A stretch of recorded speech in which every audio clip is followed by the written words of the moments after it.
బాలయ్య అన్న మాటలకి మీడియా ముందు మండిపడ్డారట మన ఎన్టీఆర్.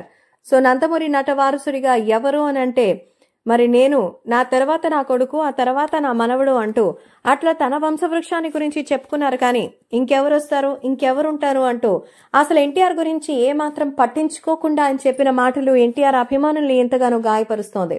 సో నందమూరి బాలకృష్ణ నిజంగా అన్నది నందమూరి వారసుడిగా అసలు ఎన్టీఆర్కి ఏ సంబంధం లేదనా?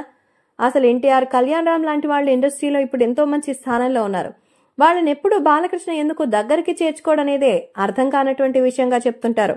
సో తాజాగా నందమూరి బాలకృష్ణ మరోసారి ఐఫా వేదికగా ఈ వ్యాఖ్యలు చేయడం పట్ల ఎన్టీఆర్ తన అసహనాన్ని వ్యక్తం చేశారు. నందమూరి వారసుడిగా ఒకరు నాకు కితాబు ఇవ్వాల్సినటువంటి అవసరం లేదని, ఆ తాతగారి దీవెనలు మా వైపు ఉంటే చాలు, నందమూరి పేరు ప్రతిష్టలు అవే పెరుగుతాయి. సో వాటిని ప్రత్యేకంగా పెంచాలో లేదా తగ్గించాలో అని ఆలోచించేటువంటి స్థాయిలో లేమని, ఖచ్చితంగా ఆ నందమూరి విశ్వవిఖ్యాత నట సార్వభౌముని యొక్క ఆశీర్వాదంతోనే ఈ రోజు ఇంత అద్భుతమైనటువంటి పేరు సాధించగలిగానంటూ చెప్తున్నారు. సో మొత్తానికి మీడియా ముందు మాట్లాడుతూ నందమూరి బాలకృష్ణకి సంబంధించిన ఆ వ్యాఖ్యలు తనని ఎంతగానో గాయపరిచినట్టుగా అయితే ఎన్టీఆర్ ఫీల్ అయినట్టుగా అయితే తెలుస్తోంది. సో ప్రస్తుతం ఈ విషయం అయితే అటు అభిమానుల మధ్య కూడా వారు మొదలవుతోంది. ఇన్ని రోజులు పర్వాలేదు, కానీ ఇలా నేరుగా చెప్పడం వెనక ఖచ్చితంగా ఆయన ఫీల్ అయి ఉంటారంటూ చెప్తున్నారు. సో ఎన్టీఆర్ అభిమానులైతే బాలయ్య మీద ఎంతో గుర్రుగా ఉన్నట్టుగా అయితే తెలుస్తోంది.